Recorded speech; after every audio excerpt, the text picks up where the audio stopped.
ऋतिक रोशन और सबा आजाद बॉलीवुड के famous couples की लिस्ट में शामिल हैं। दोनों पिछले कुछ समय से एक दूसरे को डेट कर रहे हैं। दोनों को अक्सर इवेंट में भी साथ स्पॉट किया जाता है। सबा आजाद कई फिल्मों में काम कर चुकी हैं। इसके साथ ही वे सिंगर और वॉइस ओवर आर्टिस्ट भी हैं। हाल ही में उन्होंने खुलासा किया कि ऋतिक को डेट करने पर उनकी प्रोफेशनल लाइफ काफी इफेक्ट हुई और उन्हें कोई भी वॉइस ओवर का काम नहीं मिला।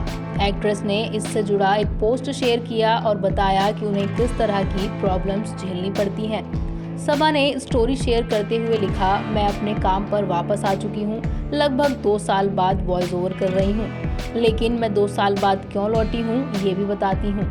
आप लोगों में से कुछ लोग जानते होंगे और कुछ नहीं जानते होंगे। मैं कई सालों से बतौर वॉइस आर्टिस्ट काम कर रही थी। मैंने 100 से ज़्यादा एड्स के लिए डबिंग की है। वॉइस डबिंग करना मुझे बहुत पसंद है। मुझे कई सारे एड्स में बहुत अच्छे डायरेक्टर्स के साथ काम करने का मौका भी मिला। आप सोचिए कि ये मेरे लिए कितना कंफ्यूजिंग भरा होगा। जहां मुझे 2.5 साल पहले हर महीने 6 से 8 वॉइस ओवर आर्टिस्ट का काम मिल जाता था, वहीं अब एक भी नहीं मिलता है।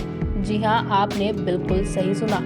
एक दिन मैं उठी और मुझे एहसास हुआ कि मैंने महीनों से कोई काम नहीं किया है। वो महीने कब साल में बदल गए पता ही नहीं चला। मैंने कभी किसी काम को मना नहीं किया था। मैंने कभी नहीं कहा कि मुझे काम नहीं चाहिए या मैं काम छोड़ रही हूँ। तो ऐसा क्या हो गया कि मुझे काम आना ही बंद हो गया? मुझे कोई आइडिया नहीं था कि क्या हो रहा था। उन्होंने मुझसे कहा, तुम लाइफ में जहाँ हो, हमें लगा अब तुम्हें वॉइस ओवर जैसा काम करने की ज़रूरत नहीं होगी। उनके कहने का साफ मतलब ये था कि मैं एक फेमस इंसान को डेट कर रही हूँ, उसके बाद मैं ये काम क्यों करूँगी। जब इतना क्रिएटिव, समझदार, बड़ा आदमी ऐसा सोच सकता है तो मैं समझ गई कि बाकी दुनिया क्या सोचती होगी। मुझे काम की ज़रूरत नहीं है क्योंकि मैं एक फेमस इंसान को डेट कर रही हूँ। हम किस समाज में जी रहे हैं जहां आज भी लोगों को लगता है कि एक सक्सेसफुल आदमी को डेट करने से आपको काम की ज़रूरत नहीं है। वो आपके लाइट्स के बिल, खाने का बिल सब तो संभाल ही लेगा।